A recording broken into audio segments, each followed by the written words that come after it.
out of sight, out of mind. We don't see you. We going on with the show. Okay, the show must go on. When I tell you these girlfriends, you better be careful. You better not miss the bus, baby. You better not miss the bus because the bus ain't gonna wait for you for real. Oh my goodness. Caterina keeps going in and out. You guys, we are doing our best to get us up on Facebook because that platform is important to us. Some of our most loyal viewers are over there on that side, but we know that our radio audience on 9:10 a.m. the Superstation, WFDF, based out of Detroit, is where the base is. And so call in. You might have lost a child. You might know somebody who's lost a child. You might need to coach a girlfriend through the situation. Well, we're going to talk today to Xavier Zabel. Let's bring her in, our new girlfriend of the tribe. And she has an amazing organization. And Zay, let me tell you about Zay. She's the executive director of Zeal of Xander. I got some feedback. Where's that coming from, I wonder? Okay, we're better now. Zeal of Xander is a nonprofit organization that brings awareness about infant and pregnancy loss. Zay is the author of several books and workbooks. She is an energetic and comical facilitator with a matter-of-fact approach. When asked her mission, she simply responds, assuring that Xander is as purposeful in his death as he would have been in his life. She just celebrated, you guys. She just lost him 3 years ago, a couple of days ago.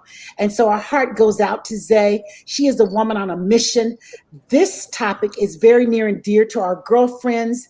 Crisette has lost a baby. Gloria has lost 3 babies.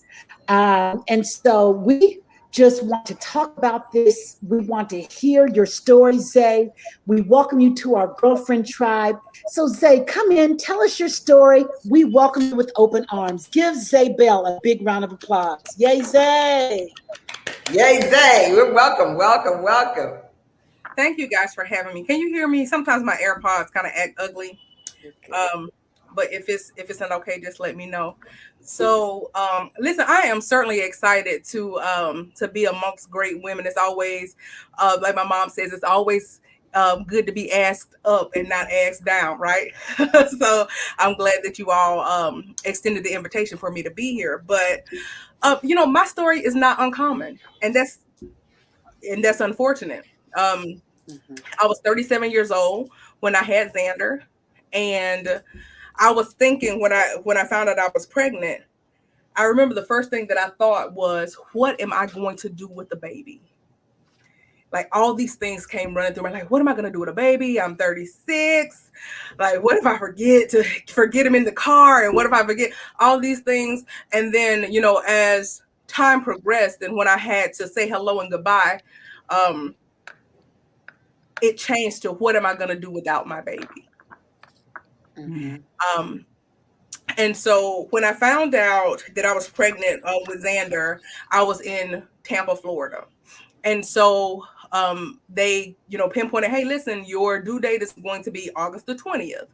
And so I was in transition with a new job. And so what that looked like was moving from Florida to somewhere else in the United States. And I didn't know where that was going to be.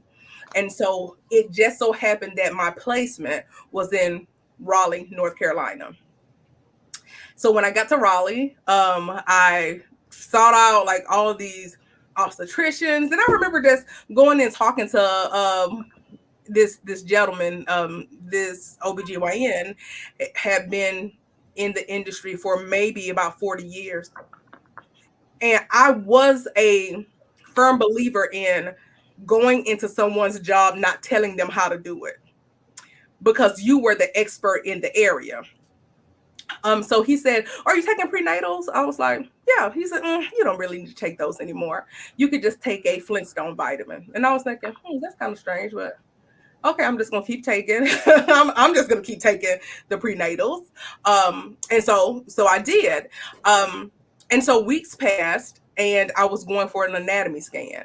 But before the anatomy scan, I started just telling my doctor things like, listen, I'm having a little bit more cramping than usual. I'm spotting, I'm this, I'm that, and just kind of, giving her the rundown. And she was like, well, your cervix is closed. You don't have any infection. So, he's too small for you to feel him in your cervix. Like, she was giving me all these things that I should not be able to do. And the weekend before I was going for the anatomy scan, I was cramping, and I sent them actually an email through the portal, and I was like, listen, I feel, cramping, I'm spotting more, I have a little bit more discharge than normal. And they said, you're probably just constipated. When you go to the anatomy scan, just, bring up your concerns. And I was like, okay, well, all right. So I went to the anatomy scan, and Xander heartbeat was over 150 beats a minute. He was hugging my placenta like he usually did. And they said, I don't see your cervix. And I was like, well, where is it supposed to be? And he pointed to a black portion on the screen. He said, that's supposed to be where it is. And so when the doctor did a check, I was already in active labor. So I had been in active labor over the weekend. And I was already 1 centimeter dilated. And he was like, well, it's okay. What we're going to do is just send you to UNC, Chapel Hill. And we're going to have you to have a cerclage. You can go today if you want. If not, you don't have, we can just give you some progesterone. We can do, all these things. So he's giving me this laundry list. And so I go grab some things, and then I went to Chapel Hill. They had already had my information. And so they gave me, they did the exam. And I remember the doctor looking at me saying, we cannot do your cerclage because your bag of water is already hanging down in your vaginal canal. You're going to have your baby, and he's not going to live. And I'm so sorry for your loss. And I was like the air. I think the best way to describe it is if you did a belly flop in a pool. Like everything that was inside of me was just forced out. And I just could not understand, why were you giving me condolences when my son is still very much so alive? And so throughout the night, they gave me a number of options. One of the options that they gave me was, we can do a D&E. And I was like, no, I don't want a D&E. And so basically what a D&E is a third trimester abortion, pretty much. So what they would do is go in and remove your child in pieces, right? And so they give this option to a lot of women. And a lot of women don't know that that's what it is. And so they told me, well, you're not going to be able to see him when he's born. Of course I wouldn't be able to see him, because you're removing him in portions. But my son is still very much so alive. So that was not an option that I wanted to take. So I told them, I'm just going to stay here. And when my water breaks is when it breaks. If that's today, tomorrow, a month from now, that's how long he and I will be here. And so my parents and my best friend drove 11 hours from Alabama to come and be with me. My water broke that night. I had Xander. I was scheduled to have him the next day. And I remember my mother asking me, why are so many people in your room? Like, why are all these people there? And I looked at her and I told her, I said, every person that's going to be in contact with my son, I want them to explain to me why you can't save them. Because at the end of this, I need you to be accountable for what you told me. Hands down. Yes. Wow. You guys, the CDC, Zay, that's amazing. I'm getting some background. I don't know where that is. The CDC points out that Black women are 3 to 4 times more likely to die from pregnancy-related issues than white women. Research has suggested that about half of these deaths are preventable. I'd love for you to address that, but let's go to the phone lines. We've got a caller right away. We want to go to the phone lines before we go to the break. Lisa, are you there?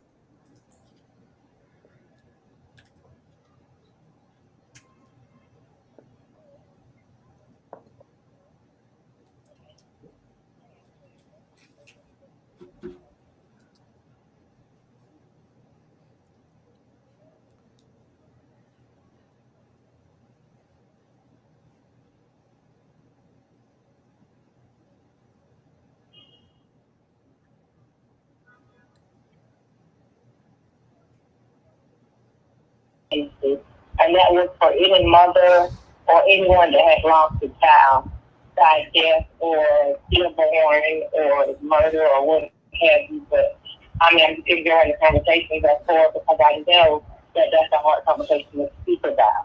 So I'm just enjoying the conversation that's for, and I do commend you for being able to speak about it now, because so many times that we forget to open our mouth and share what we went through, and somebody is ready to be released of it. They can go through it as well. But when we don't share, when we hold the information in, we are restricting a whole lot of people that need to be released from it. So true, Lisa, so true. Well, we certainly thank you for calling into the show. We value your thoughts. Thank you for being a loyal listener, and continue to be informed and doing the good work that you're doing out there in the community. Thank you so much for calling.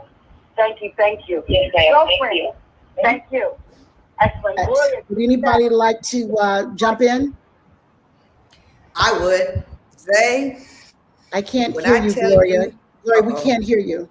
Zay, when I tell you, you took me right back to that moment. When you used the word cyclage and the air out of your soul, and you just can't believe the reality of it. I mean, I'm going to bring this up, and then I'll talk a little bit more after the break. But I will tell you, I've always been one to say to people, tell your story, tell your story, tell your story, because it helps other people get through the story. But I have a question for you, because sometimes I hold back from telling my story, and I'll go back into it further, where I lost a set of twins at 5.5 months, and then I lost another baby, and then went into adoption. And right when I found out I was going to have a baby, get a baby from adoption, I got pregnant again. But my point is that sometimes I fear telling that story because I don't want to steal the hope of women that might be listening because they're pregnant with their first child, or I don't want to steal the hope that they could have. But I also know the intelligence of, if I had known what other people had gone through, I would have known to reach out, because when it happens to you, you really feel you're the only one. Do you have a comment about that and how you've worked through that, navigated that? Well, what I decided was that I wasn't going to be muzzled in the situation. And I think that what happens when it comes to women, right, is that women, we have this, everyone expects us to be so strong.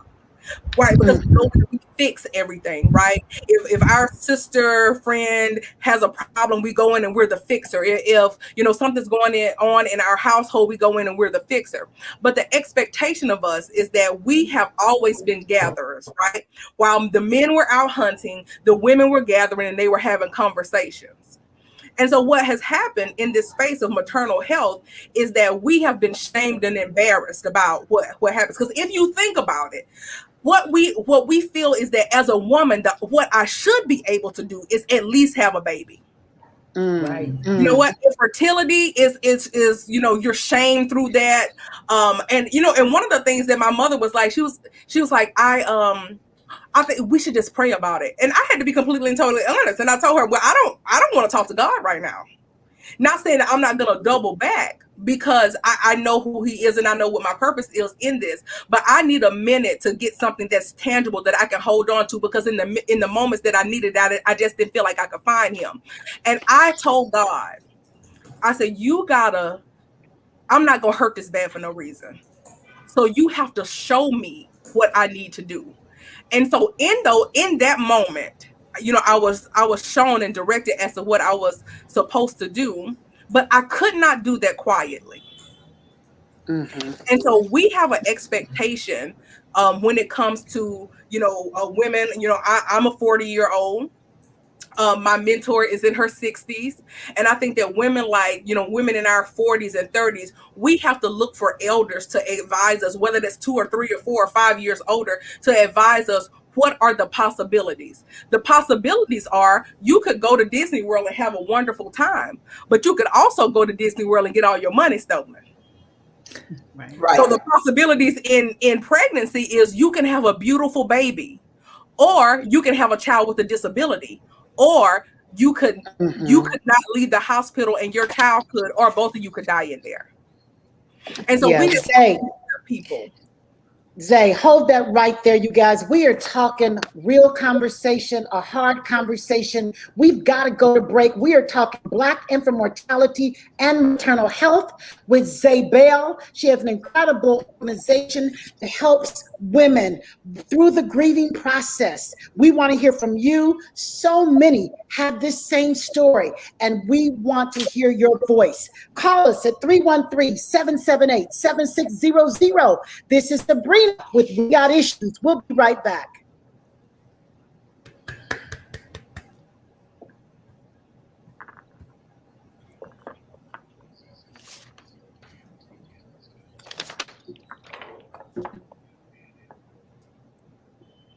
Yes.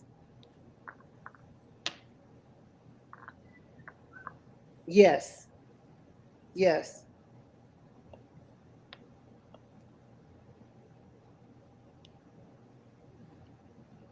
Mm-hmm. Okay. Okay.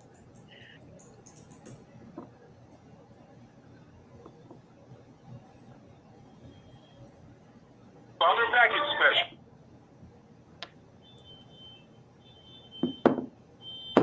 Okay, so all right, you guys, we are on our break, and her computer this is such a powerful conversation. Of course, you know, we've had some internet challenges and whatnot, but we're so glad that you guys are hanging in there with us. And when I tell you this conversation, many of you that know me know that this is near and dear to my heart, having lost a child and, you know, actually had her, you know, she was delivered a few weeks early, but, you know, was born with a genetic disorder called epidermolysis bullosa. And so, you know, when you lose a child, no parent ever thinks that they will lose their child or that their child will die before they die. But of course, we know in life, things happen.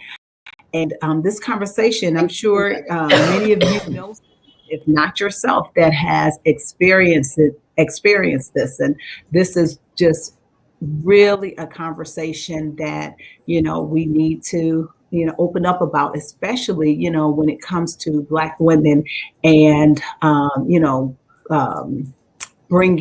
carrying their child 9 months and having that child safely. So we absolutely want you to, you know, put in the chat, you know, and those of you that feel led, give us a call and let us know how you handle it. Okay, we're going back to the show. We're back. We are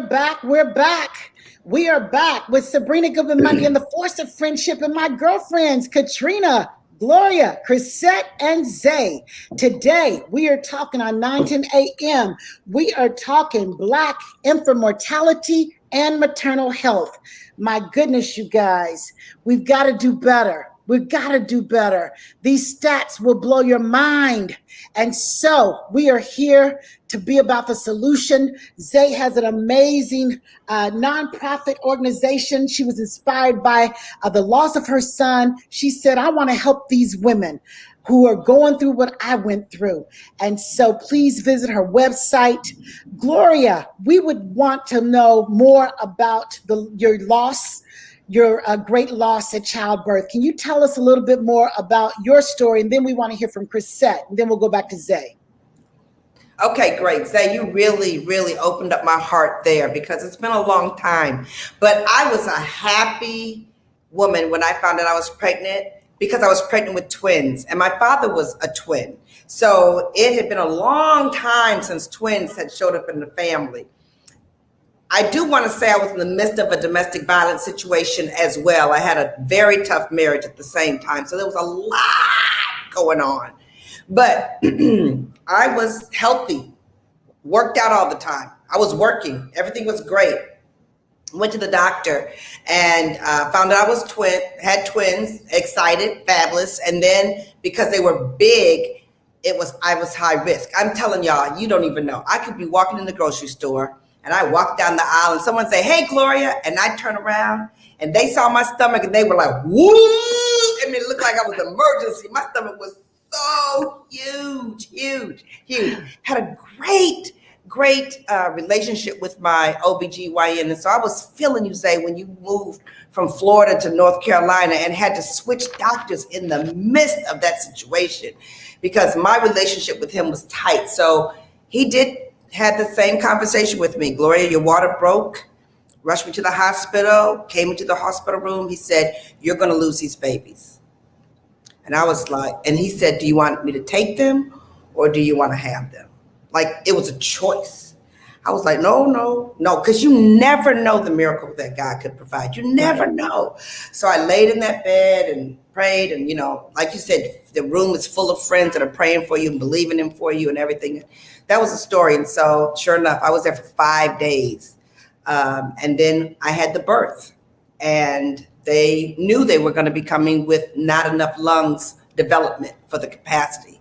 So we named them Putting in Shame, because my husband's grandmother named them Putting in Shame. I still have them. Came home totally engorged, just crazy. That's a whole nother story. And then pregnant again. And then 3 months later, lost that baby. Still no understanding why I'm losing these babies. No understanding. So then then we went through the whole adoption process, and that was working fine. The day they said, "We have a baby for you," is the day I found out I was pregnant again. And I went to the doctor. Of course, now I'm high risk. And I walk in that doctor's office. I don't know him because he's high risk at a very prestigious hospital in Boston. And all I said was, I looked at him and I said, "Let me share this with you. If I don't have this baby, I will go crazy."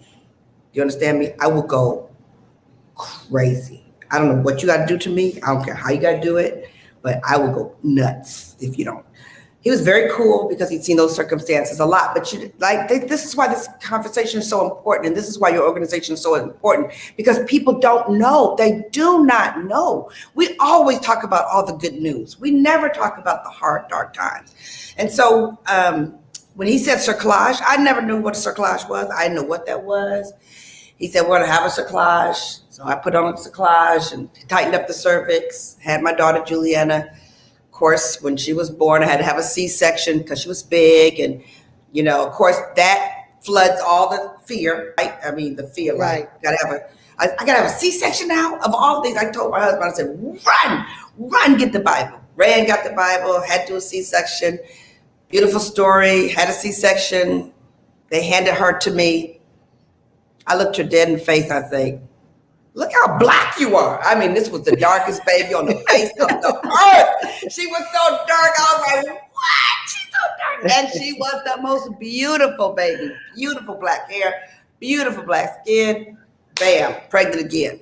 That wasn't my issue. So then I go back to the doctor. He says, "We're not going to do a cerclage." So now I'm a wreck. See, we can talk about this. We can talk about pregnancies at work, medication, the psychology, the stress of it all. It's so stressful. So he said, "I'm not going to do a cerclage." And I said, why not? It worked the last time, but he didn't want to do it. This baby came out bigger than the last. So there's an end to the story. When you talk about your mother, Zay, seriously, when you talk about your mother, my mother was there with me. She was a nurse as well as a teacher, so she knew the deal. But she lived in a different city. But my point is that many years later, she told me, "Gloria, if you had not lost those babies, you would not have the 2 you have today." And it put it in a different perspective. But the story has to be told. The choices have to be told. I was talking to another friend today. Zay, I was thinking about what you were saying in terms of the requirement that you have to demand different things from the doctors when you talk about how we have to be strong. And in some areas we're used to being strong, in some areas we're not used to being strong. And with the opinion, if you're strong, all these opinions come to you. So I'm going to leave it there for a second. Sabrina, I'm going to throw it back to you, but I just love this conversation. Important. Yeah. Wow. Gloria, the stories. And I know you don't share those stories much. And it is hard, even after all these years. It's hard to talk about. When you talk about it, it brings up those raw emotions. So much information on Zay's website. You guys make sure you go there. But it was stated that Black babies die at a higher rate, no matter their mother's educational level, or Right. age. The mortality gap is not exclusive to rural and low wealth counties. Black babies die at a higher rate in the state's wealthiest metropolitan counties. And so it's just so many unanswered questions, but I know that we can do better. There's a disparity between the haves and the have-nots in that education, in that hospital situation, the medical field. And so, Zay, we're just so grateful for your organization and how you're making a difference for families all over the country. Crisette, we know that you also lost a baby. Tell us a little bit about your story. Okay, well, first, let me again thank you, Zay, for being with us on today, and your organization that I know is just helping so many women that have been challenged, that have lost children. And right now in our country, it's so sad when you turn on television and you see the mothers that are part of a unique group, and they're part of a group of mothers who have lost their children due to gun violence, due to police shootings, and so on and so forth. And they talk about, that this is not a sorority. This is not a group that anybody in their right mind would say they want to sign up for. And then on today, we're talking about, being a part of a group where we have lost children. And I mean, at birth, or maybe just a few months after birth. My daughter, Kirsten Marie, who we say is our special daughter in heaven, she was born with a skin disorder, which is a genetic disease called epidermolysis bullosa. And I'm going to tell you, my pregnancy, I had 2 children prior to her, Kiera and Buddy, and it was normal pregnancies. With her pregnancy, it was a little bit different. I experienced some spotting, and I was pregnant. My son, Charles, was only 10 months old when I found out I was pregnant for the 3rd time. So, because I got pregnant so soon after having my son, I really wasn't sure what that was about, but went to the doctor, they did all of that. And they did some testing to make sure, that everything was okay. And of course, it came back fine. And then I just remember the day that I went into labor, my husband was actually out of town, because I went into labor early, 2 weeks early. So my sister came over, Karen, and she and her husband took me to the hospital, and I had to end up having a cesarean. And, when you have a baby, they normally, you have the baby and they, hit the baby on the butt, and then they let you see it for a minute and they take the baby and clean it up. Well, this time they didn't really do it. They just kind of grabbed, I saw a glimpse, and they took her away. And it wasn't until, it was a while, I was in my room, and it wasn't until later that the doctor came in to explain that, when she was born, she had a piece of her skin that was missing, like off of her leg and, some other places on her hand. And he was saying, I'm sorry, your daughter has a rare disease, and, it's and let me just say this, and this is another show. When you think about doctors and their bedside manners, I'm telling you, I know that you want to be truthful with the patient, and you want to tell them the truth, but there's a way to do it. The bedside manner. Literally, I felt like he came in, and of course it was a man and not a woman, and just came in, your daughter has this, and the likelihood of her living, she probably is not going to live. She might live, 2 or 3 months. Literally, no compassion, no, let's see what can happen and whatnot. So long story shorter. So my husband, Chuck, he came and now, we have to deal with this. She had to stay in the hospital almost a month, because literally they had to teach us how to take care of her. Her skin was so fragile that literally if you touched it, she could blister, and then you'd have to burst the blisters, and you'd have to wrap her. So it was just a whole education on how to take care of my daughter. And now, that really has helped me to be even more sensitive to women who have children that are born with disabilities. Because you know what? The truth of the matter is, Kiara was born, no problem. Charles was born, no problem. And in my mind, hey, my third child was going to be born perfect, just like them. Right. But you know what? We just don't know, what life is going to give us. And so Kirsten lived almost to be a year. And I remember her doctor telling us that they were really surprised that she lived as long as she did because of the disease that she had, because your skin is the largest organ on your body, that she was so prone to infection. So you talking about coronavirus, literally, we almost had to wrap her up like a mummy, but she lived to be almost a year. And they just really commended us for saying, you guys were just so good at making sure that her environment was sterile because she was able to live that long. So, it is painful. It is a topic that, sometimes you want to talk about and sometimes you don't. And I'm sure, Zay, you can even talk to those women and to people that sometimes they don't know what to say. They don't know what to say. I know early on for me, I didn't want a lot of people asking me questions. I didn't want to talk about it unless I brought it up. I didn't want people, patting me and, oh, you okay? That for me, it didn't help me. And so I think sometimes people don't even know how to talk to people who have lost children. Can you talk a little bit about teaching or telling people how to approach women that have lost children? I think that's a really, really good question. So the one thing that I absolutely hated was, people using the cliches, right? The cliches about, another flower in the garden and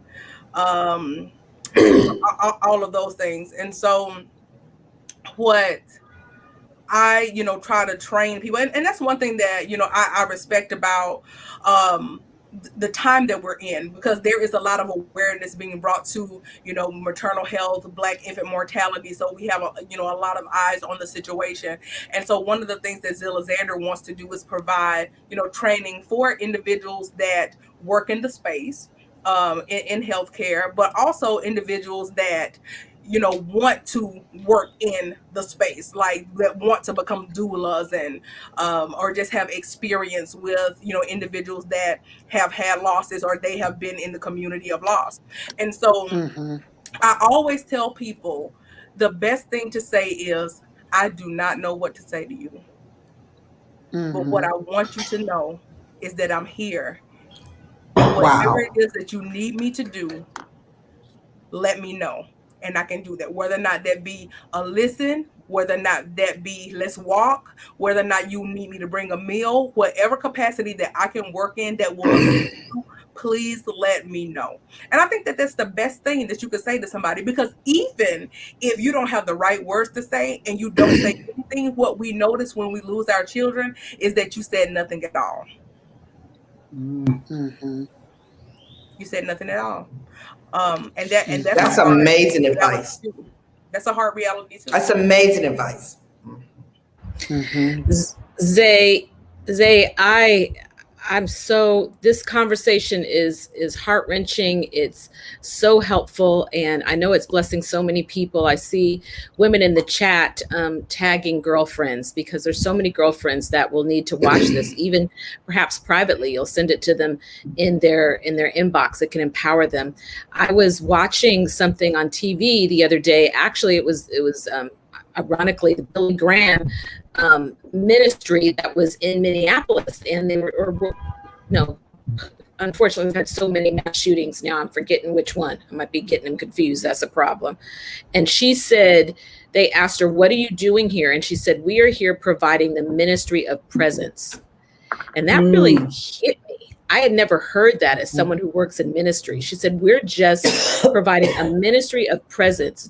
And I have been there with girlfriends that have gone through challenging times, and I didn't know what to say, but I know that it makes a difference just to be present. That's for right. so many. And so I'm getting teary-eyed just thinking about it, Zay. I want to ask you this question. And my girlfriends know that we use this prayer diary that we pray every single day for a country. And one of the things is they have every country listed in the world back here. And one of the things it lists is the infant mortality. And of course, the browner the country, the higher the infant mortality. And as terrible as it is here in America, 20 times greater in West Africa. And so as I'm praying for those countries, I just think, what would it be like for women? And even it's not just third world countries, because sometimes I can see other third world countries that aren't as brown or as Black as Africa, and their infant mortality rate can be half or a quarter or, a fifth of that. And so just, Zay, can you bring to the table, what is the cause? What do you think are some of the highest causes of such a high rate of infant mortality in the Black community for African-American women? So I think that what the industry would have you to believe is poor choices in health, right? So they will have you to believe that it's obesity, and they will have you to believe that, it's hypertension and those things. But it's a couple of things. So when I had Xander, here I am, 37 years old, working, in corporate America, prepared for a child. I remember walking into the appointment, and the individual that was taking, that was the receptionist, she said, "Are you using Medicaid?"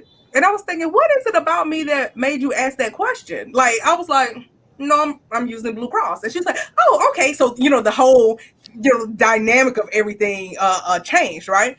And so I was like, and it just didn't occur. I was like, oh, okay. So maybe, that may be just some of their go-to questions. But what I know for a fact, during the time that I lost Xander, 806 babies died in North Carolina. That's why I lived at that time. 806 babies died in North Carolina in 2018. About 350 plus were Black. Right? So that doesn't, the remaining, some people are like, oh, well, that's not that many. No, let's talk about that, because in North Carolina, the population was about 32% Black. Right? Wow. So the other, remaining, infants that passed, that whole pot would look like Hispanic, Indian, Asian, white. You see, do you see how that, how that piles up? And so what we have to take into consideration is that we live in a society where Black people still don't have good access to care. We still live in a society where me with a master's degree has a worse birth outcome than a adult woman with less than a 10th grade education. Right? Shameful. Very shameful. Because what we're taught as Black women is to go to school, get your degree, get your credentials, do this. And then we get all of those things, and we still go to the hospital to have a child, and our birth outcome is far worse.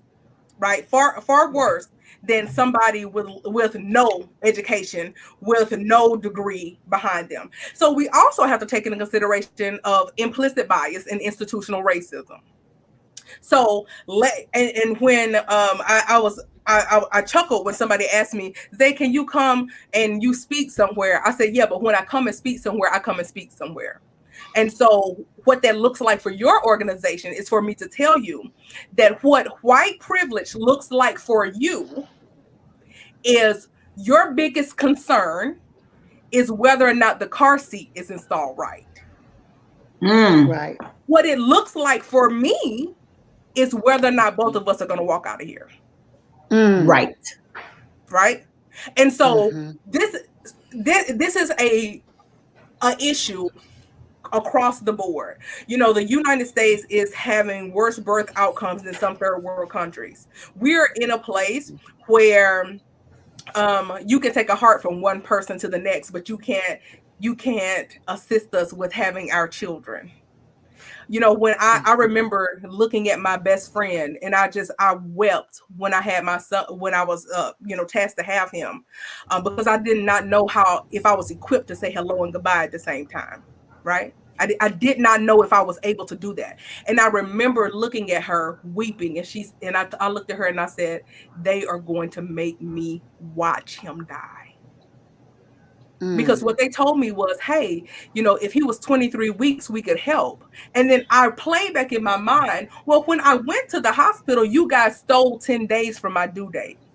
So he would be 23 weeks, right? So we have people changing due dates, and we have children dying because of that. Right. And so Xander was not, they weren't able to assist him. They did not assist him. And I remember the nurse that delivered him, she was a Black lady. She looked at him, and then she looked at the doctor and said, he's bigger than what I anticipated. Do you want to go ahead and call the NICU? And the doctor, who was white and young, looked at her and said, no. And so I was thinking, why? But why? Because your concern was, he may not be able to see. He may not be able to talk. He may not be, I know that you want to be a mother, but this is not the way to do it. Like, these were, when you talk about bedside manner, these are things that are, that are happening. And then we have to also look at the fact that Black fathers are in the delivery rooms, and they want to advocate for their children, and they want to advocate for their spouses or their mates, but they're looked at as so aggressive. So now you have to determine, should I say something and risk that I get kicked out, or I go to jail, or like those things. So we have a lot of issues when it comes to birth. And, many of the women have, had children after they've lost children. Women that lose children are 2 times more likely to have a clinical diagnosis with their pregnancy after a delivery and a loss. 2 times more likely. And what's happening is that we're not getting the assistance and the help that we need. So we are targeted. We're looked at as poor. We're looked at as ignorant. We're looked at as individuals that, you say that you're hurting, but, Black people experience pain at a tolerance at a higher level. We are looked at as combative and arrogant. We are looked at as self-entitled. And ultimately what that equates out to is that we are looked at and we're invisible in the health space. The health space was not created for Black women to be prosperous. It wasn't. You know what, Zay, you said something very important. And I saw Kiara, she typed in and she said Black doctors are important too. And I totally agree with that from the standpoint of, with Black people, there are some health challenges that we have. I mean, the statistics show, what our health challenges are. And so I just think that, going to, and I'm not saying that there aren't other doctors, Caucasian doctors that aren't good doctors. One of my doctors was Caucasian. She was great. And my last doctor was a Black doctor, and she was phenomenal. I just think there's something to be said having a Black gynecologist that understands the issues that we have, know what could possibly happen. It's something about being able to relate, to you on a totally different level. I remember going to my internist and we were having a conversation, and she said to me, she said, Crisette, I'm going to tell you, she said, some of my colleagues of the different, persuasion, color. She said they don't know. When they go to medical school, they're not studying specifically about Black people and what issues and challenges that they have. So when they're prescribing things for you, they're prescribing it in the pool of everyone. She said, when you're with a Black doctor is prescribing based on intimate knowledge of how our Black bodies work. And so, there's something to be said about having a Black doctor. So, that's why, we have to encourage our children that want to be doctors to say, hey, we need you to be doctors, because you being a doctor can save a child's life for sure. Yeah. That's powerful, Chris. Zay, it just felt like I was kicked in the gut when you just shared some of that information. It's so disturbing. It's so unfortunate, but it is our reality. And I know that you have, Xander gave you a passion for this purpose. So can you talk to us a little bit about your organization? I know you are about the solution. You are no nonsense. You are about your business. You are determined to make a difference. So tell us a little bit about how you started the organization and what your mission is, and how we can help, support. So a couple of things. I remember me and my best friend walking out of the hospital, and they gave me a keepsake box. It was a huge pastry box, like if you went and you got a sheet cake from Walmart, it looked like that. And I remember walking out, in the parking lot attendant say, "Hey, can I have a piece of your cake?" And I was thinking, what are you talking about? And I recognized that, oh, she's asking for a piece of cake because she thinks that what my best friend is holding is a cake. And so I looked back, then I looked at her, and I was thinking, I wonder how many women had to explain to somebody that this was not cake, right? Like, I wonder how many people had to have this conversation. And so I looked at her, and I think what my son taught me in 4 hours and 16 minutes is that I don't have to apologize for making sure that you know that you can't say certain things to me.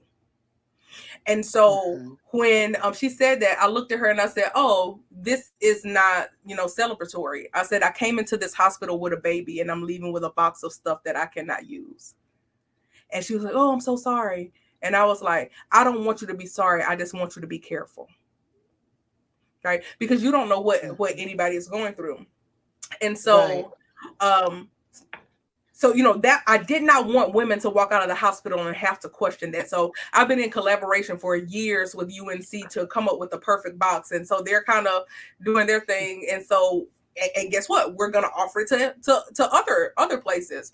Also, they gave me an option when I had Xander. They said, if you cannot afford a funeral home, we will provide that. We will cremate Xander for you. But we cannot give you his remains. And I was thinking, why would you keep my son? And so what I found out is that a lot of the hospitals in the United States keep people's children. If you cannot afford to have a funeral home to come and to get your child, what they do is they do a mass cremation of the bodies that's left at the hospital. And so they do not offer you the remains because they cannot provide you with the remains to know for sure that that is your child that you're getting back. And so I've had a lot of women to contact me just to say, today I had to walk out and leave my child. And how? Because one of the things that I was so panicked about was when I had to walk out and leave him, even though I knew that I would see him. And I was thinking, I do not know these people. I don't know if you're going to keep him safe, because at the end of the day, he's still mine and I still want him to be okay. So one of the things that we're working on right now is trying to get grant funding so that we can assist women with those types of out-of-pocket expenses, and working with funeral homes so that nobody will have to walk out of a hospital and leave their child. Also, when I was going through what I was going through, my heart was breaking. I had nothing. Like I didn't have a resource. They gave me a book at the hospital with a little white feet on it with the mother's hands with the heart, and I was thinking, this does not relate to me. So what I am doing right now is we have gotten with nonprofit organizations, policy writers, lactation specialists, doulas, midwives, with about 10, 15 women that have lost their children. And it's a all Black book. It's called The Morning After, and we're releasing that on Wave of Lights, which is October the 15th of this year, because I wanted, we also have a neonatologist that's involved, but I wanted providers to read what it looks like when you come in and you say, oh, your child's going to die, what the residue of that heartbreak looks like, because I'm going to have to leave after this. And this is the interesting thing. So I became a doula after I lost my son, because I wanted to go into the space and I wanted to make sure that everybody did their job in the space. And I was assigned to go to the hospital that I had my son in. And in walks the doctor that delivered him, that told them, don't send him to the NICU. And I stood there and I looked at him and I said, I've been looking for you for 2 years. And he said, oh, I said, you delivered my son here. And he's like, oh, really? How is he? I said, he died here. And the entire room grew quiet. And what that taught me in that moment is that my crisis is not everybody else's emergency. But I have a responsibility to remind you what you did and how you made me feel in those moments. And so I wanted to bring together all of those things to just touch different aspects. You know, one of the other aspects is we have children that look for their sibling to come home, and all they know is that they didn't come home. Mm-hmm. And so we're working on a children's book and working with therapists so that we'll know what we need to target. And so the last thing I'll say, and I'll leave everybody with this, when I was leaving the funeral home and I remember crying, I had these same glasses on. And I remember my mother, she took her hands and she put them on my face like this. And she said, the hardest thing for a mother is to look at her daughter and know that there is nothing that I can do to help you. She said, I have seen you down before. And the one thing that I know is that you are good for a comeback. And then she said, what changed my life forever? She said, I cannot wait to see who you become after this. Wow. Beautiful. And so what I had to know was she gave me permission to know that there was something beyond this, because my intention was to kill myself when I got back to my hotel room. Wow. And I was thinking, they're going to have to call my mom. And I can't give her the responsibility of burying a grandson and a daughter. So something has to happen. And so what I'll say to all of the mothers and all of the parents out there is that I know that you have been down before, but I cannot wait to see who you become after this. Wow. Zay. Oh my goodness. Powerful, poignant, incredible. Thank you for being the win for so many women.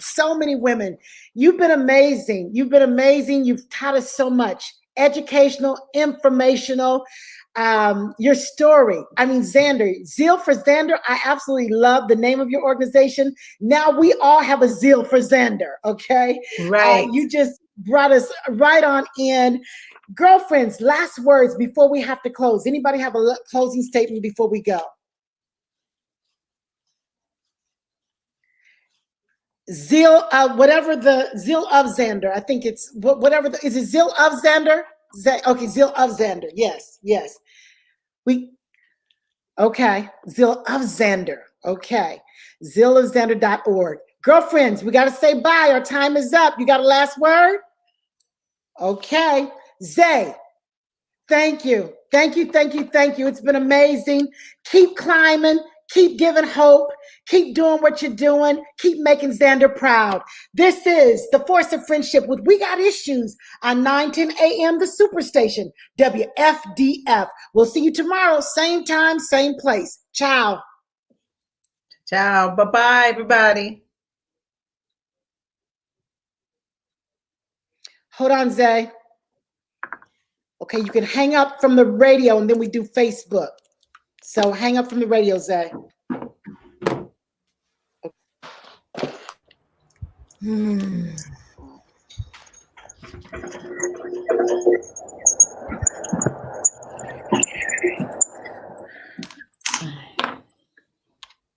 Zay, the chat was lit up. They had I didn't so see many great comments. You got to go back and listen to some of those comments.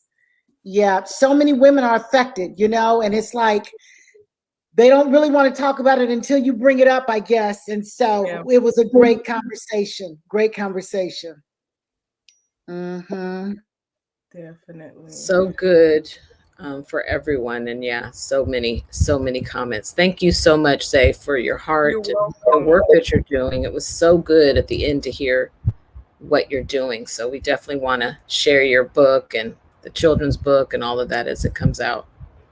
And Xander, Zay, thank you so much, because, I love what you said your mother told you, is that she couldn't wait to see who you were going to become after this. And so many that will see this, and even those that are listening, you know, they probably needed to hear those words, because I mean, just the fact that you were thinking about, you know, taking your life. And I mean, life can get you to that point where you literally think, is it worth living? And I'm just so glad that your mom said that, and you were able to, you know, think about how that would affect her, and look at the work that you're doing for in the name of your son. So that is so powerful, so powerful. Thank you so much. Thank you. Well, Facebook audience, be sure to visit her website. Be sure to visit the website. I'm sure there's a mailing list or something you can join. And Zay, we just appreciate you so much. All right, you guys, we'll see you tomorrow. Thank you for tuning in. Zay, we'll be in touch. Thank you so much. Bye, girlfriends.